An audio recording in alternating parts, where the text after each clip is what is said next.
Hey guys, welcome to Drew Tutorial. If you are new here, special welcome. In this video, I will show you how to download Netflix movies on laptop and PC. So the first thing that we are going to do right here is to just install Netflix from Microsoft Store. So we're going to click on Microsoft Store first, and then on the search bar, just search for Netflix.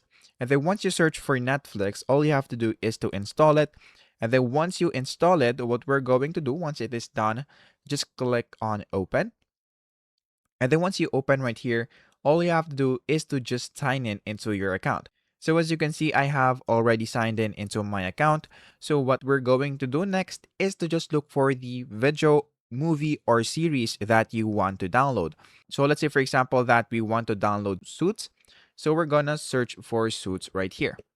After that, all you have to do is to look for the movie or the series.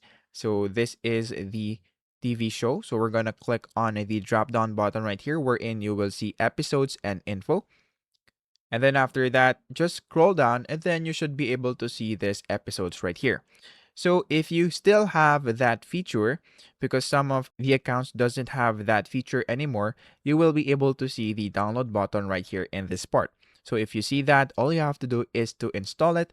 And then once it is downloaded, all you have to do is to go into File Explorer and then just go into downloads, and then you should now be able to see the video from Netflix. So that is basically it.